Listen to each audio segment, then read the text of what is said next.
जय माँ सरस्वती दोस्तों, स्वागत है आप सभी का एक बार फिर से। माँ सरस्वती आप व आपके परिवार पर अपनी कृपा दृष्टि सदा सर्वदा बनाए रखें, ज्ञान के भंडार भरे रखें।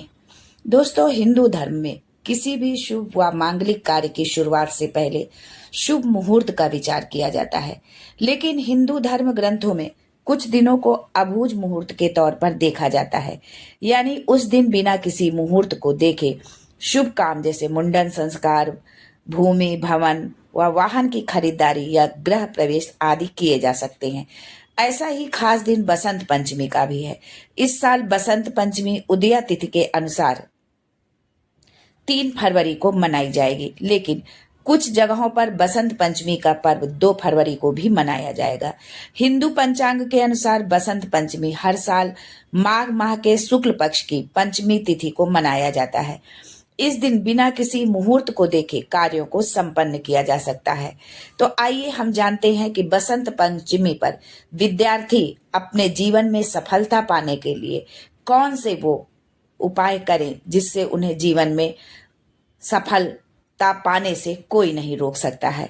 लेकिन आगे बढ़ने से पहले आपसे रिक्वेस्ट करती हूँ कि वीडियो को लाइक करिएगा, दोस्तों को शेयर कर दीजिएगा, और अगर आपने अभी तक चैनल को सब्सक्राइब नहीं किया है तो चैनल को सब्सक्राइब करके बेल आइकन जरूर दबाइएगा।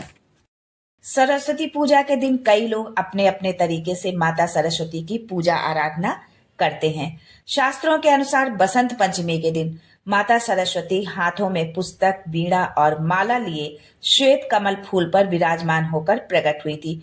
सरस्वती पूजा के दिन माता सरस्वती के अगर विधि विधान के साथ पूजा आराधना की जाए तो छात्रों के जीवन में सफलता का योग बनता है। वहीं कई ऐसे उपाय हैं जो आप सरस्वती पूजा के दिन करते हैं तो छात्रों के जीवन में बुद्धि बढ़ती है और सफलता भी मिलती है। तो चलिए जानते हैं कि वो उपाय कौन से हैं, लेकिन उससे पहले आपसे रिक्वेस्ट करती हूँ कि वीडियो को लाइक करिएगा, दोस्तों को शेयर कर दीजिएगा, और अगर आपने अभी तक चैनल को सब्सक्राइब नहीं किया है तो चैनल को सब्सक्राइब करके बेल आइकन जरूर दबाइएगा। दोस्तों, पौराणिक मान्यताओं के अनुसार ऋषि वाल्मीकि, वशिष्ठ, विश्वामित्र, शौनक तथा व्यास जैसे महान ऋषि भी देवी सरस्वती की साधना से कृतार्थ हुए थे। इतना ही नहीं, कवि कालिदास ने भी विद्या और बुद्धि की देवी माता सरस्वती की कृपा से ही यश और ख्याति प्राप्त की थी।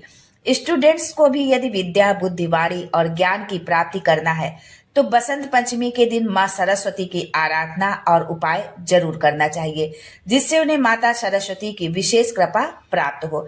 प्राचीन काल में बसंत पंचमी के दिन से ही बालकों को शिक्षा देना प्रारंभ किया जाता था और ये परंपरा आज भी जीवित है। मान्यता अनुसार इस दिन से शिक्षा प्रारंभ करने से बालक जीवन में अपार सफलता और विद्या प्राप्त करता है। तो चलिए आपका ज्यादा समय न लेते हुए अब जानते हैं बसंत पंचमी पर किए जाने वाले विशेष उपाय कौन से हैं। और ये जो उपाय आज हम आपको बताएंगे ये विशेष के साथ अचूक भी हैं। इनको आप जरूर एक बार आजमाएं, और यदि आपको इसका रिजल्ट मिलता है तो आप कमेंट बॉक्स में जय मां सरस्वती जरूर लिखें। दोस्तों, पहला उपाय है कि देवी मां सरस्वती की कृपा पाने के लिए आप बसंत पंचमी पर प्रातः काल उठते ही हथेलियों के मध्य भाग के दर्शन करें और दर्शन करते हुए ये श्लोक बोले, कराग्रे वस्ते लक्ष्मी, कर मध्य सरस्वती, कर मूले तु गोविंदा, प्रभाते कर दर्शनम। इतना बोलकर माता सरस्वती से विद्या बुद्धि की कामना करते हुए उनसे प्रार्थना करें। और ये श्लोक जो है आप ये अपना नियम बसंत पंचमी से शुरू करें, और हर दिन आप उठकर बिस्तर से जब आप उठें तो सबसे पहले आप यही क्रिया करें, उसके पश्चात ही आप जमीन पर अपने पैर रखें।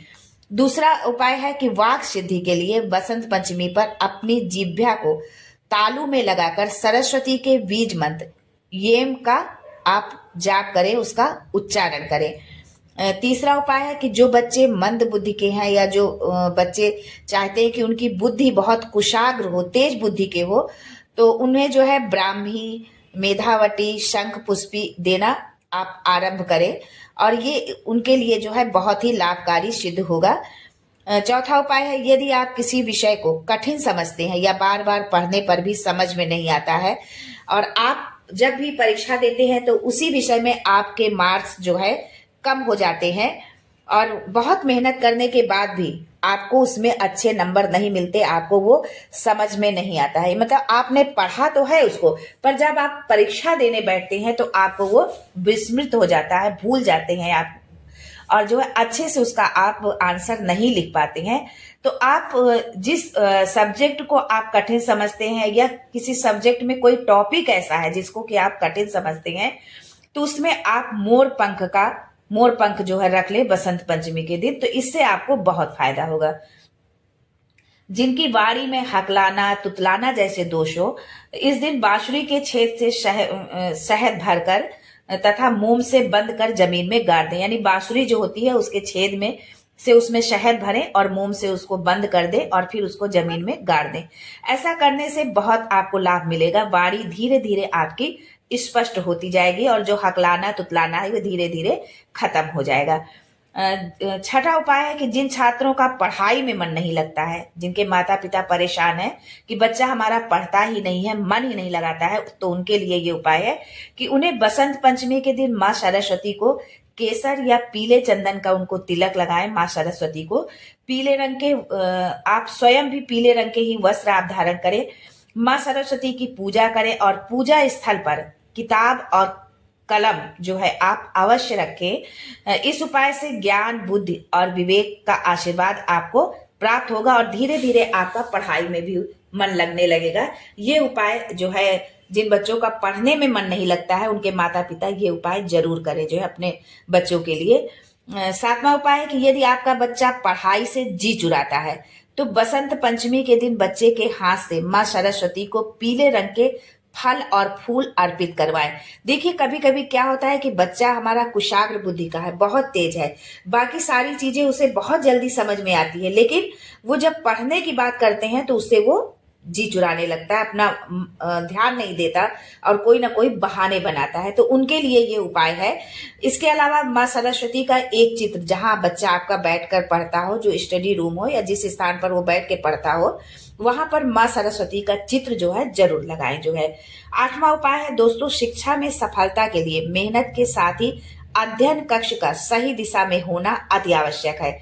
कई बार वास्तु दोष के कारण भी छात्रों को शिक्षा में अच्छे परिणाम नहीं मिल पाते हैं। इसलिए आपका बच्चा कहाँ पढ़ रहा है, पढ़ते वक्त किस दिशा में उसका मुख है, चेहरा किस दिशा की ओर मुंह करके पढ़ रहा है, इस बात पर भी आपको जरूर ध्यान देना चाहिए। वास्तु के अनुसार पूर्व उत्तर या उत्तर पूर्व दिशा ध्यान और शांति की दिशा मानी गई है। सकारात्मक ऊर्जा का प्रभाव भी इसी दिशा में सबसे अधिक होता है। ऐसे में ये ध्यान रखें कि अध्ययन कक्ष इन्हीं दिशाओं में हो। साथ ही पढ़ाई करते वक्त बच्चे का चेहरा पूर्व या उत्तर दिशा की ओर हो तो बहुत ही अच्छा होता है। दोस्तों ये कुछ छोटे छोटे उपाय थे आपके बच्चों के लिए, तो आप अपने बच्चों के बेहतर भविष्य के लिए, उनकी कुशाग्र बुद्धि के लिए और जीवन में सफलता पाने के लिए जरूर अपनाएं। आज के लिए बस इतना ही दोस्तों, मिलते हैं अगले वीडियो में एक नई जानकारी के साथ। तब तक के लिए जय मां Saraswati and thanks for watching my video.